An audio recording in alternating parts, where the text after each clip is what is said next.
In this video on MPLAB visual debugging with the MPLAB Data Visualizer, we're going to be looking at the CDC UART interface and looking how we can plot multiple variables or variables of more than 8 bits. We continue with the example used in the first video on the CDC UART interface. MPLAB Data Visualizer is able to implement the data streamer protocol. We're going to be discussing what this is. What do you have to put into your embedded application, and then how do you configure this and make it match in the data streamer wizard in the MPLAB Data Visualizer. But let's have a look at what this protocol is.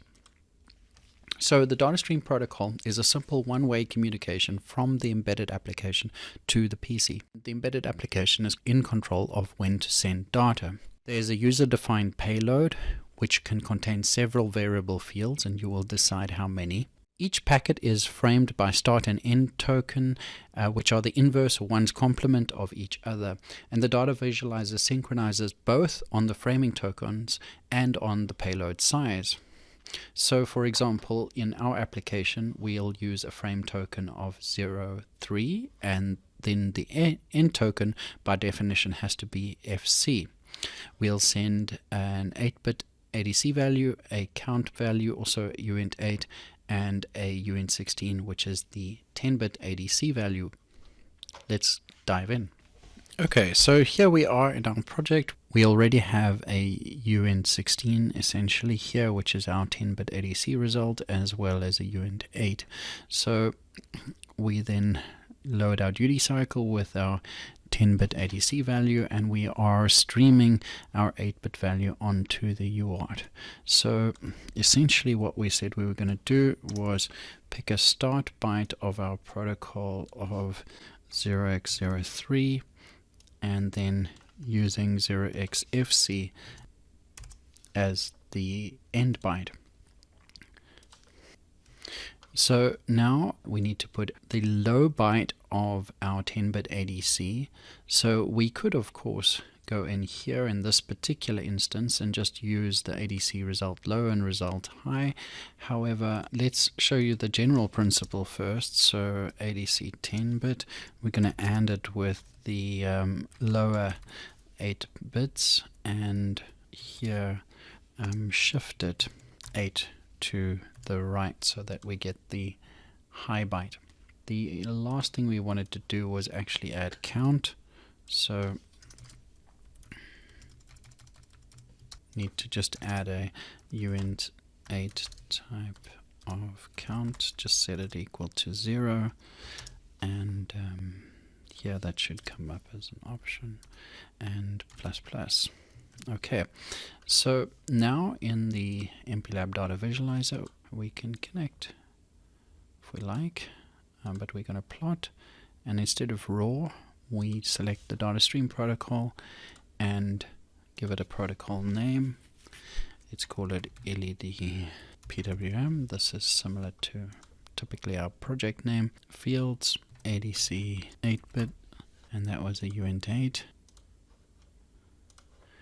It was count, which was a uint8, and it was ADC 10-bit, which was a uint16.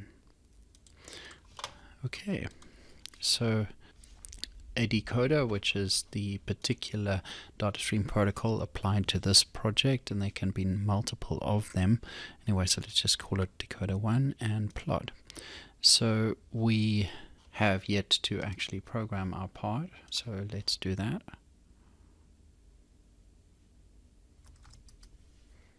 And as we program, you can start to see values appearing. Let's make it easier to see and use the light theme, and I'm going to zoom out and just to get a sense of what's happening here. So our count, this must be our count value, and it seems to be going extremely slowly. Because we have a delay. So we don't want to have a delay when we're using this protocol now, so we'll remove that and export again.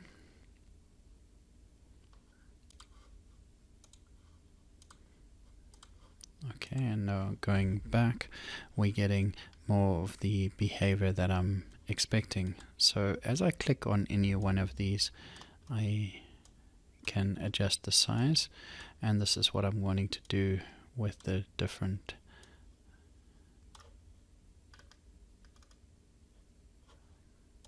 variables that I have. And moving to the limits of each, I'm more able to adjust, and spacebar to stop, and so using the scroll wheel to adjust. Let's make the yellow one smaller, because this is the to keep the two in proportion with each other, because this is the 8-bit value. Going on again,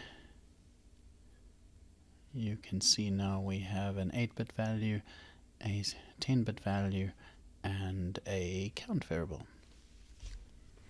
In the next video, we'll create a basic driver for the data streamer, and the point of this will be so that we can demonstrate the use of project configurations in the video after that, which will be a really easy way for us to toggle between printf debugging and using the data streamer.